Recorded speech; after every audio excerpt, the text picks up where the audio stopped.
Bonjour mesdames et messieurs, nous sommes dimanche 18 novembre 2018, vous êtes dans le 13h, bienvenue dans votre édition. Le président Alassane Ouattara est rentré hier d'Addis Abeba où il a pris part au 11e sommet extraordinaire de l'Union africaine. Sommet consacré à la réforme institutionnelle de l'organisation panafricaine pour renforcer davantage l'Afrique et donner aux peuples africains l'avenir et le devenir qu'ils méritent. Dans ce 13h, nous nous intéresserons aussi à l'Anouanzé, cet exercice tactique mené par l'état-major de l'armée de terre dans la forêt sacrée d'Eania. Une manœuvre militaire pour travailler plusieurs situations régulièrement rencontrées lors de combats réels. Vous suivrez le reportage exclusif d'Abou Sanogo dans une dizaine de minutes. Puis nous irons en Centrafrique où le chef anti-Balaka Alfred Yekatom Rambo, dit Rambo, a été extradé hier samedi vers la CPI à La Haye. Un mandat d'arrêt avait été déposé contre lui le 11 novembre pour des crimes de guerre et crimes contre l'humanité qu'il aurait commis entre décembre 2013 et août 2014. Les pesticides permettent de lutter contre les ennemis des cultures afin de garantir des productions agricoles et la sécurité alimentaire. Ils sont utilisés entre autres dans l'agriculture, l'hygiène publique, la santé animale et le traitement du bois. Cependant, les produits phytosanitaires doivent être utilisés de façon rationnelle et en respectant scrupuleusement les consignes inscrites sur les étiquettes. La mauvaise utilisation des pesticides et surtout l'utilisation des pesticides obsolètes, c'est-à-dire frauduleux, interdits ou périmés, et des déchets associés constituent un danger pour l'homme et l'environnement. Ils exposent les utilisateurs et les consommateurs des produits traités par ces pesticides.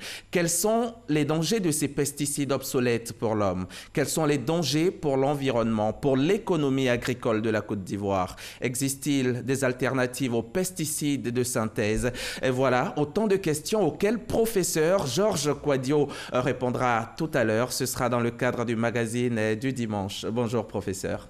Bonjour Hamza. Bienvenue sur notre plateau. Ok, merci. Vous êtes le coordonnateur du projet de gestion des pesticides obsolètes en Côte d'Ivoire. Déjà dites-nous, qu'est-ce qu'un pesticide et quel est son rôle? Un pesticide, pour être plus simple, c'est le médicament des plantes ou généralement on les appelle des produits phytosanitaires, c'est-à-dire tout ce qui peut contribuer à la santé des plantes, des cultures que nous allons consommer à la fin dans nos assiettes. Dans nos assiettes. Merci professeur, bienvenue sur notre plateau. Nous allons en parler tout à l'heure, largement, une quinzaine de minutes environ. Ce sera tout à l'heure à 13h30. À tout à l'heure. Mais avant, sachez que le président Alassane Ouattara est rentré hier à Abidjan. Le chef de l'État était à Addis Abeba où il a pris part samedi au 11e sommet extraordinaire des chefs d'État et de gouvernement de l'Union africaine. Le chef de l'État a été accueilli à sa descente d'avion par le vice-président Daniel Kablan-Duncan et plusieurs membres du gouvernement.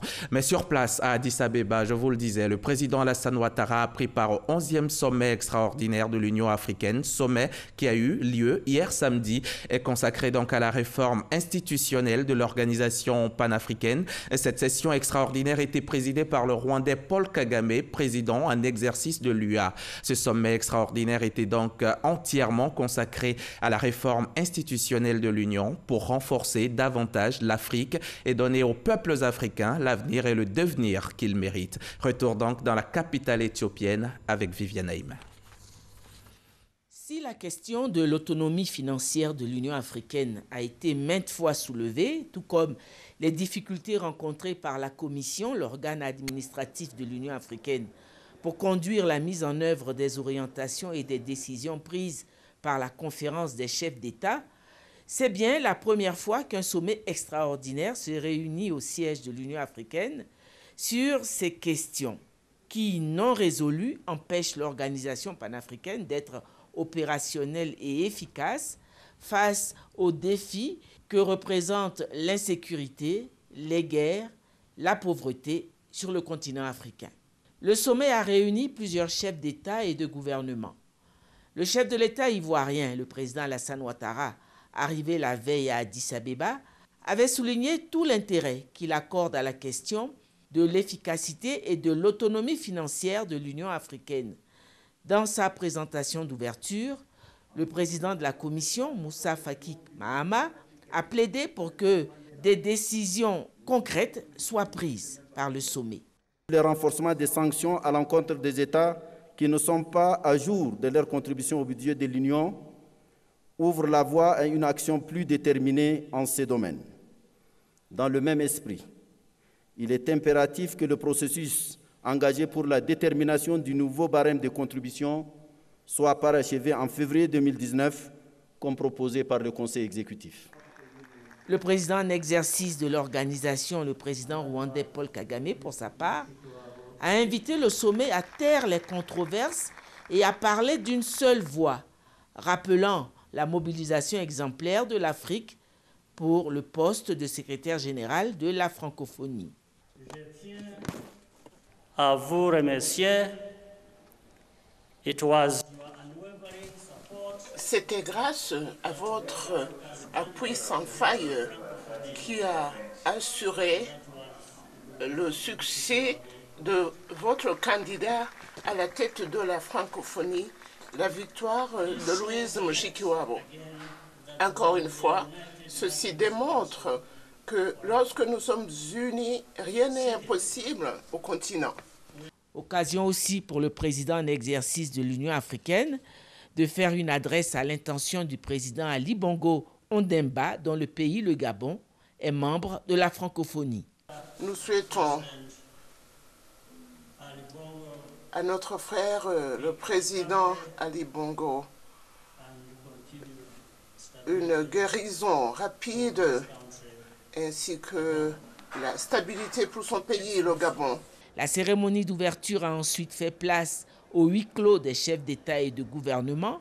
Ce 11e sommet extraordinaire d'Addis Abeba, on peut le dire, est un bon départ pour une résolution effective du blocage financier et opérationnel de l'Union africaine. Et pendant ce temps, ici en Côte d'Ivoire, l'état-major de l'armée de terre procédait à un exercice tactique dans la forêt sacrée d'Eania. C'est l'Anouanzé, une manœuvre militaire qui vient renforcer la thèse de mettre en avant la formation et l'entraînement des hommes. Il s'agissait de travailler plusieurs situations régulièrement rencontrées lors de combats réels. L'exercice s'inscrit dans le planning des activités opérationnelles pour l'année 2018 de l'état-major de l'armée de terre. Les précisions d'Abou Sanogo. 5 sections, soit 166 personnes, 15 véhicules légers tout-terrain et plus de 3000 munitions à blanc mobilisées pour l'exercice tactique à Noisé dans la forêt classée d'Eania, dans la région du Sud Komoé. L'exercice vise à mettre en lumière l'aptitude de l'officier de l'armée de terre à apprécier une situation déterminée et son aisance à transmettre les ordres à ses subalternes. Mettant en œuvre des incidents régulièrement rencontrés lors de combats réels tels que l'embuscade, les coups de main ou encore la réduction d'une résistance localisée.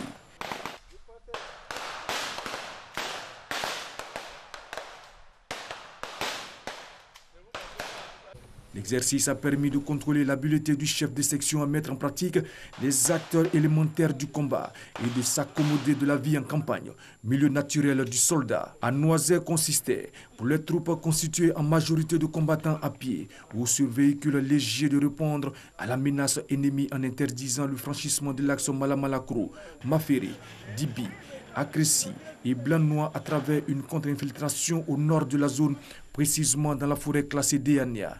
Les combattants se devaient donc de contrôler la zone dans un combat défensif sans recul.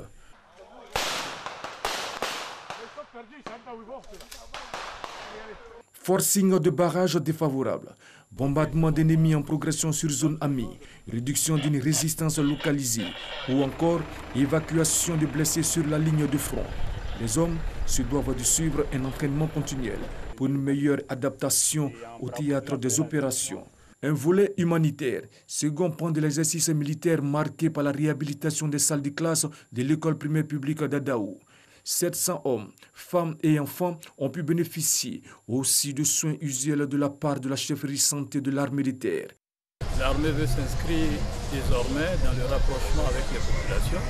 Ceci pour démontrer aux populations que l'armée est véritablement à leur service et que c'est une armée républicaine. Une clé a été remise symboliquement par le général de brigade Julien Kwame au secrétaire général de la région du Sud Komoé ainsi qu'un carton de médicaments de première nécessité. Rassurez-vous donc, il s'agissait là d'un exercice, un exercice militaire. Nous sommes le 18 novembre et comme chaque année, à cette même date, l'on célèbre la journée africaine de la statistique. Et la Côte d'Ivoire s'inscrit dans la dynamique de faire des statistiques un outil de décision capital pour son développement socio-économique. En 2019, 2 actes majeurs seront posés dans ce sens, à savoir le changement de l'année de base et la reprise du recensement général de la population et de l'habitat. Des statistiques officielles de haute qualité pour assurer la transparence, la bonne gouvernance et le développement inclusif. Voilà le concentré de l'argumentaire pour la sensibilisation du public ivoirien en particulier et africain en général ce 18 novembre 2018 sur l'importance de la statistique dans tous les aspects de la vie socio-économique et environnementale d'une nation. La disponibilité de statistiques officielles fiables et de bonne qualité, leur utilisation appropriée fournissent de bons éclairages pour les prises de décision en matière économique et en termes de gouvernance, tant pour les pouvoirs publics que pour les opérateurs privés. Comme on le voit, les statistiques sont un outil de décision nécessaire au pilotage de l'activité économique. C'est pourquoi le gouvernement ivoirien s'emploie à réformer le système informatique national pour le mettre à niveau avec 2 objectifs majeurs. Les travaux de changement de l'année de base d'élaboration des comptes nationaux qui devraient s'achever en 2019. La reprise du recensement général de la population et de l'habitat, dont le dénombrement principal devrait se faire en 2019. Toute chose qui devrait permettre de mieux refléter dans les comptes nationaux la structure actuelle de notre économie. Sur le tableau de la gouvernance, notons que le rapport 2015 sur l'état de la gouvernance, de la paix et de la sécurité a déjà été produit. Celui de 2018 est en cours d'élaboration. Traduction de la nouvelle dynamique imprimée par les pouvoirs publics et les partenaires au développement au système statistique ivoirien. Toutes choses qui vont permettre d'élaborer de façon régulière des statistiques officielles de haute qualité au service de la transformation structurelle de l'économie, du développement durable et inclusif de la Côte d'Ivoire. Les propos de la ministre Kabaniale ont été recueillis pour vous par Noël Ignagno. L'accès des populations à l'eau potable atteindra les 95% d'ici à l'horizon 2020. C'était une promesse faite en son temps par le président Alassane Ouattara et le pari semble gagnant. Dans le cadre du programme Eau pour tous et la mise en œuvre du programme pilote d'hydraulique villageoise du Conseil de l'Entente, la Côte d'Ivoire vient de bénéficier dans la région de San Pedro de 15 forages équipés de pompes à motricité humaine. Encore 15 localités qui vont bénéficier du bonheur d'avoir de l'eau potable et cela n'a pas de prix, même si la mise en œuvre a nécessité environ 100 millions de francs CFA. Dame Kwasi Adjoua Yvonne a recours à l'eau de pluie pour son ménage, comme les autres femmes du village de Norbert-Carrefour. Chaque matin, à l'aide de sa puisette, elle remplit ses récipients. On prend pour cela, on prend pour préparer. C'est pas propre, non, c'est débrouille avec ça. On veut qu'ils n'ont qu'à nous donner l'eau propre. On n'a pas l'eau propre pour boire. Cet appel a été entendu par le gouvernement. Une pompe à motricité humaine à Norbert-Carrefour, la joie des populations. Et cette pompe villageoise est le fruit d'un partenariat entre l'État de Côte d'Ivoire et le Conseil de l'Entente. Toute notre gratitude et notre reconnaissance au chef de l'État, Son Excellence le Président Alassane Ouattara, pour son soutien inlassable à notre organisation sous-régionale, j'ai nommé le Conseil de l'Entente, dont la mission principale est d'œuvrer pour la paix par l'amélioration des conditions de vie des populations rurales. L'eau, c'est la vie, et sans l'eau, il n'y a point de développement. Le ministre de l'Hydraulique, en inaugurant cette pompe, a fait cette annonce. Nous sommes heureux de pouvoir bénéficier de cet appui du Conseil de l'Entente. Autour du programme Eau pour tous, il est prévu l'entretien et la maintenance de l'ensemble des pompes à motricité humaine sur toute l'étendue du territoire. En outre, d'ici quelques mois, ce sont environ 6 000 forages alimentés par des systèmes solaires qui seront réalisés dans les 31 régions de notre pays. Ce sont au total 15 pompes villageoises dans 3 départements, Abouasso, Dabakala et Meyagui, qui sont remises à la Côte d'Ivoire par le Conseil de l'Entente dans le cadre du programme pilote d'hydraulique villageoise du Conseil de l'Entente. L'eau, c'est la vie, et la vie s'apprécie mieux quand on est en bonne santé. Allons-y à présent à Bouaké pour un cours de santé. Sujet du jour, le diabète. Cette maladie chronique qui ne se guérit pas, mais que l'on peut traiter et contrôler. Il est causé par un manque ou un défaut d'utilisation d'une hormone appelée insuline. L'insuline qui est produite par le pancréas, permettant au glucose d'entrer dans les cellules du corps pour qu'il soit utilisé comme source d'énergie. Lorsqu'il manque d'insuline, le glucose s'accumule dans le sang et entraîne une augmentation du taux de sucre. Et un taux de sucre élevé dans le sang entraîne naturellement des complications, notamment au niveau des yeux, des reins, des nerfs, du cœur et des vaisseaux sanguins. En 2016, une personne sur 11 souffrait du diabète dans le monde. Et en 2017, 425 millions de personnes étaient touchées par la maladie. Heureusement, l'on peut vivre avec le diabète. Comment? Élément de réponse dans ce sujet avec Doumbia Makorian et Soro Corona. Abiba, la cinquantaine révolue, vit depuis 10 ans avec le diabète. Depuis le 14, 3e mois 2008, que j'ai constaté que j'ai le diabète. Maintenant, là, j'ai fait un examen de contrôle par mois. En plus de ce traitement, Abiba pratique régulièrement le sport. C'est même le secret de son embonpoint. Le vrai médicament du diabète, même, c'est le sport. Quand je commence à prendre un peu de poids, ça commence à monter. Donc, je fais l'effort de ne même pas grossir. Pratique régulière du sport, un moyen pour vivre avec son diabète. Une maladie due soit à l'incapacité du pancréas à produire l'insuline en quantité, soit à l'incapacité de l'organisme à utiliser cette insuline produite par le pancréas. Avoir une activité physique régulière et en plus de cela, il y a un traitement qui est médicamenteux, par la prise d'antidiabétiques oraux ou alors par l'injection d'insuline. En Côte d'Ivoire, le diabète est un problème de santé publique. 5 personnes sur 100 font le diabète. À ces malades, un régime alimentaire particulier. Il y a certains aliments interdits à la personne de consommer. Le soir, il faut manger un peu plus tôt. Autour de 19h, il faut manger. Là, tu as le temps de digérer avant de dormir. Suivi du traitement et du régime alimentaire approprié, en plus de la pratique régulière du sport, des moyens pour vivre avec le diabète. Cette maladie métabolique est responsable de plus de 5 millions de décès par an dans le monde. Le Discop 2018 a refermé ses portes. Le plus grand marché africain de production et de contenu audiovisuel du continent a pris fin vendredi à Johannesburg, en Afrique du Sud. Plus de 1500 participants venant de 70 pays ont répondu présents à ce rendez-vous des télévisions et des sociétés de production sur le marché africain. Et la Côte d'Ivoire y était représentée, bien sûr, par la RTI. Direction Johannesburg avec notre reporter Abou Sanogo. Le Discop, le plus grand marché africain de production et de contenu audiovisuel du continent, a pris fin vendredi à Johannesburg. Il a vu plus de 1500 participants venant de 70 pays, au rang desquels la Côte d'Ivoire qui était représentée par la RTI, la radiodiffusion télévision ivoirienne. Pour soutenir l'équipe de RTI Production qui était venue présenter ce qui se fait de mieux en Côte d'Ivoire, le ministre de la Communication et porte-parole du gouvernement Sidi Touré, le directeur général de la RTI Amadou Bakayoko, ainsi que l'ambassadeur de la Côte d'Ivoire en Afrique du Sud étaient au Discop Johannesburg 2018.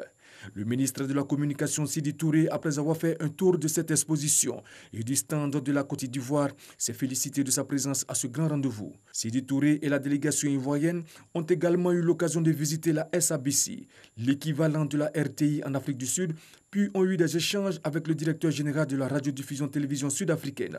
Visite qui a permis une séance de travail entre les deux parties au cours de laquelle la SABC et la RTI ont manifesté leurs intentions d'approfondir leurs relations qui devraient déboucher sur un protocole d'accord et qui devrait être signé au plus haut niveau après que les experts en la matière de la SABC et la RTI ont défini un cadre clair de cette collaboration entre l'Afrique du Sud et la Côte d'Ivoire.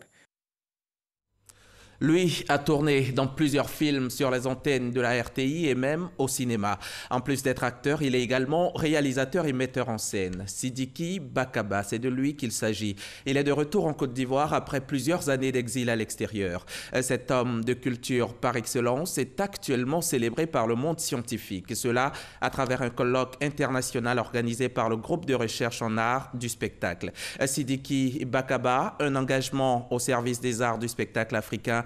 Voilà le thème de ce colloque qui réunit à la fois étudiants, acteurs culturels, universitaires et notre reporter Franck Quadio.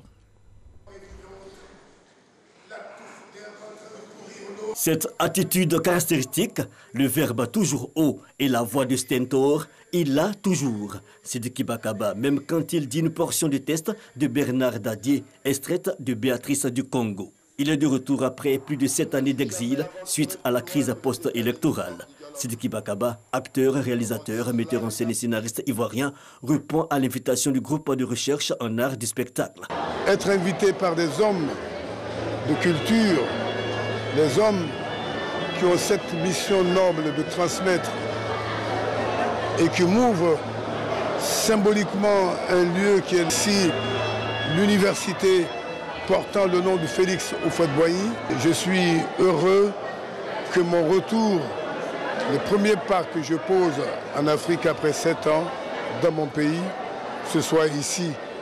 Des universitaires qui organisent un colloque, la thématique Sidiki Bakaba, un engagement au service des arts du spectacle africain. Réhabiliter Sidiki Bakaba, c'est réhabiliter le théâtre ivoirien de l'INA jusqu'à l'INSAC, et de 1972 jusqu'à 2018. Parce que Sidiki Bakaba, qu'on le veuille ou qu'on ne le veuille pas, il fait partie avec les Bienvenus Neba, les Biti Moro, des pionniers qui ont fait du théâtre ivoirien un pôle d'attraction de toute l'Afrique de l'Ouest francophone. Style Bakaba, il a la diction naturelle même du texte dramatique et la manière africaine de jouer sur la scène. S'il est l'objet des attentions de ces grosses têtes, ce n'est pas de façon fortuite. Il aura impacté 40 ans durant une génération d'acteurs et suscité bien de vocations. La tradition aujourd'hui, j'ai cette opportunité de pouvoir exercer un métier que j'aime, de penser, de réfléchir, de chercher à savoir, à disséquer, à mettre en scène. Tout ça, c'est grâce à Sidiki Bakaba. Sidiki Bakaba, à nouveau sur la terre des Burnis, un acte fort. Même pour une dizaine de jours, l'acteur obligé de repartir pour raison familiale. Une présence cependant saluée.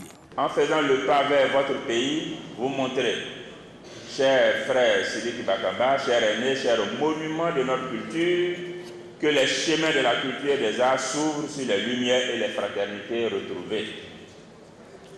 En ce moment où les bras de la nation sont ouverts à tous, il est heureux que nous retrouvions l'icône que vous symbolisez. On est à mesure même de rendre notre pays sur notre entourage stable.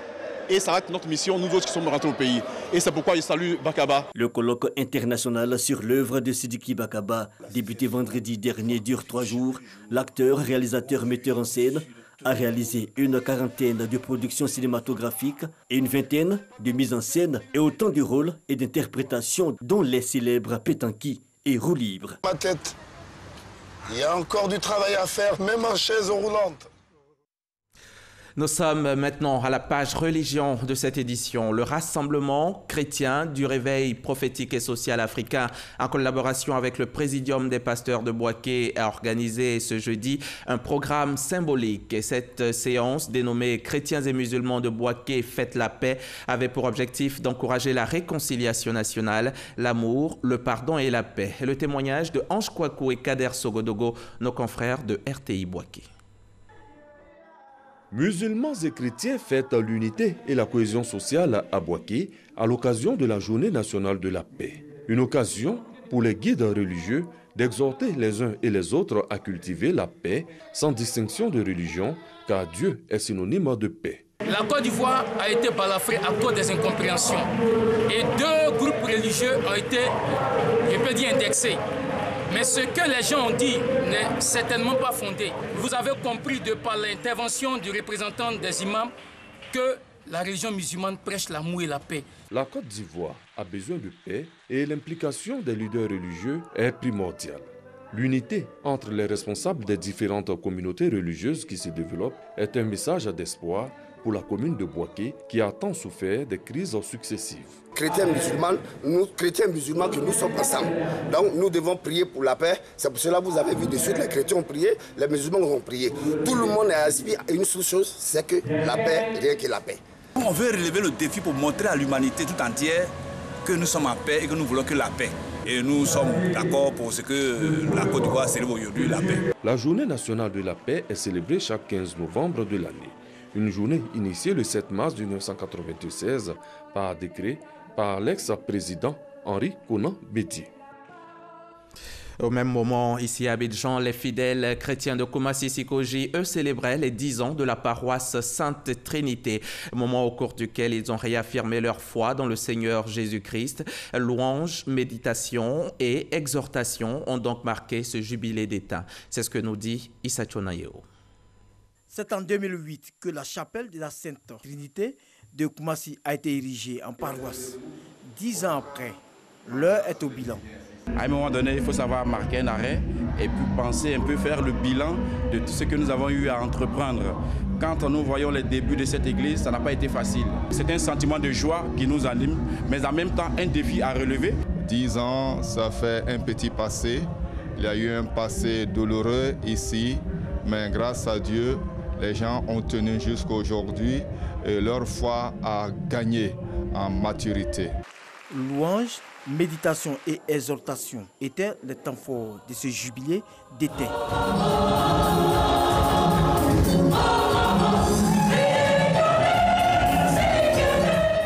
Pour les fidèles chrétiens, cette célébration est un moment de renforcement de la foi. La fête elle a été très belle. La messe vraiment a été célébrée avec l'évêque et nous en sommes vraiment fiers. L'homélie qui a touché le cœur des uns et des autres, les fidèles qui étaient très heureux, vraiment nous sommes satisfaits. Dans la vie, il ne faut jamais te décourager. Parce que quand tu souffres, il faut te dire qu'il faut t'accrocher à Dieu. Et quand tu accroches à Dieu, rien ne peut te manquer. C'est une grande joie pour nous aujourd'hui parce que ce n'était pas évident. La paroisse a commencé avec beaucoup de difficultés, de douleurs. Nous avons persévéré, nous avons prié et par la grâce de Dieu, aujourd'hui, nous célébrons les 10 ans. Le plus grand défi pour le diocèse de Grand Bassam, après ce 10e anniversaire de l'église Sainte Trinité, reste l'achèvement de la construction de la cathédrale à Grand Bassam. L'Église qui doit aussi prier pour nos disparus. La mort vient de frapper encore la classe politique ivoirienne. Le président du Parti républicain de Côte d'Ivoire a tiré sa révérence. Oubaï Tagro est décédé hier samedi. Le président du PRCI est l'un des pionniers du multipartisme en Côte d'Ivoire. Il vient ainsi allonger la liste des décès au sein de la classe politique ivoirienne ces dernières semaines. En Centrafrique, le chef anti-Balaka, Alfred Yekatom Rambo, mieux connu sous le surnom de Rambo, a été extradé hier samedi vers la CPI à La Haye. Un mandat d'arrêt avait été déposé contre lui le 11 novembre 2018 pour des crimes de guerre et crimes contre l'humanité qu'il aurait commis entre